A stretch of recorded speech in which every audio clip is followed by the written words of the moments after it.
Sri Aurobindo uses often, Gnostic is the evolved, the supramentalized, the wisdom species. So a Gnostic community will be a community where every member will have this reversal of consciousness, where every member will feel himself in each other. And there's that beautiful line in Savitri, identities reconciling wisdom gave a rich security to difference. You understand?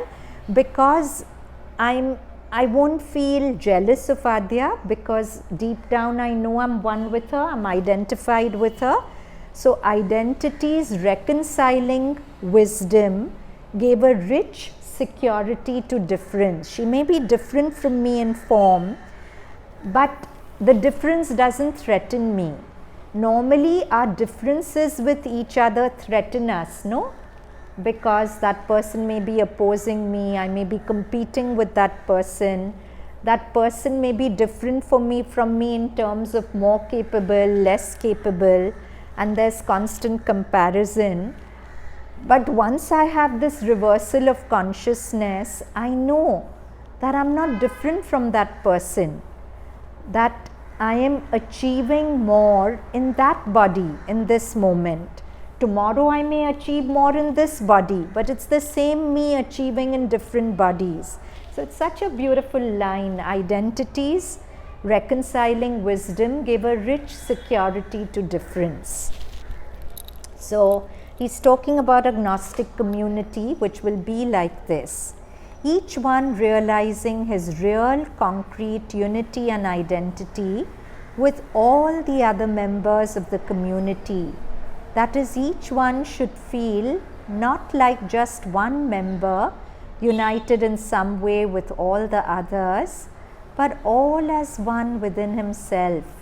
For each one, the others must be himself as much as his own body, and not mentally and artificially, but by a fact of consciousness, by an inner realization.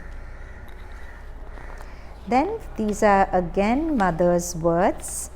For truly speaking, each one finds only what he wants to find of the divine.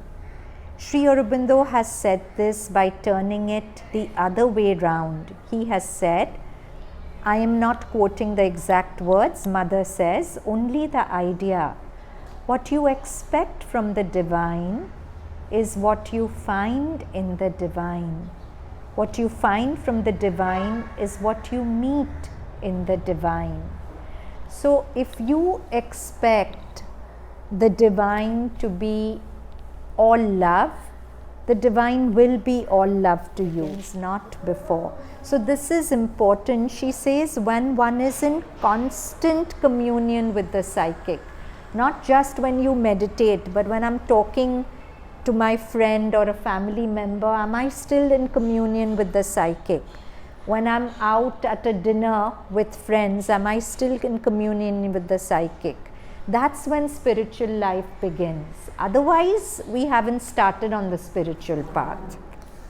When one is united with one's psychic being, otherwise we are in preparation for starting the spiritual path. We shouldn't feel discouraged, because preparation is also necessary. But we start walking the path when we are in constant touch with the psychic. When one is united with one's psychic being and conscious of the divine presence and receives the impulses for one's action from this divine presence, and when the will has become a conscious collaborator with the divine will, that is the starting point. Before that, one may be an aspirant to the spiritual life, but one doesn't have a spiritual life.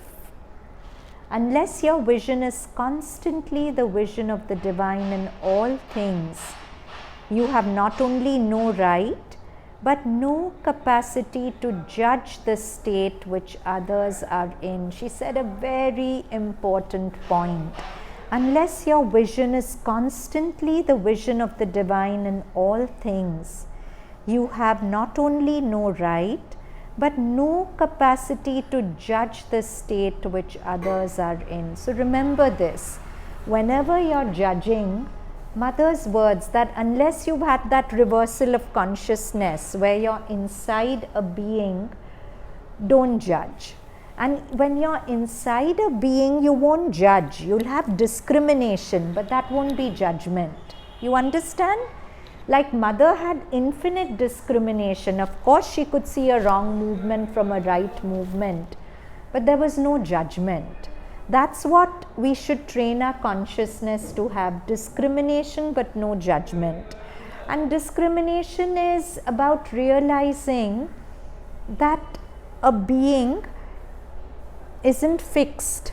I keep telling you, I've told you this before also, that every being is infinite, no? Infinite and cosmic. So as a metaphor, every being is a line. Geometrically, a line is a series of infinite dots, right? If you've forgotten school geometry, I'll remind you, it's just infinite dots in both directions. So if you draw it, it's a segment with arrows on both sides, that it goes on and on and on. That's what a line is. Now each human being is a line. Infinite dots extending into the past, infinite dots extending into the future. Now suppose the line that I am intersects with the line that Prarthana is at one point, okay? Now I will judge Prarthana for the dot that she is at the point where the dot that I am meets her. But I don't have the vision to see the infinite dots Prarthana is in the past, the infinite dots she's in the future. So I am judging the moment that Prarthana is. And that can't be the truth of Prarthana, no? So discernment is about, okay, in this moment, if I want to also judge, I call it Prarthana moment. I don't call it Prarthana.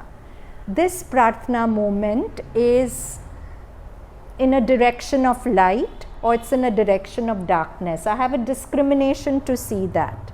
But I'm open to the knowing that the next time I intersect Prarthana, that Prarthana moment could be completely different. Because Prarthana is changing all the time, I'm changing all the time. So that moment of intersection won't be my ultimate judgment about Prarthana.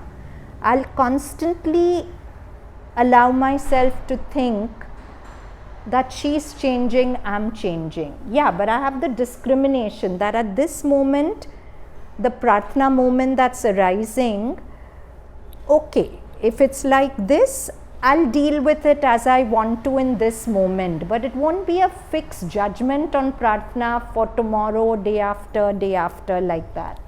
Yeah?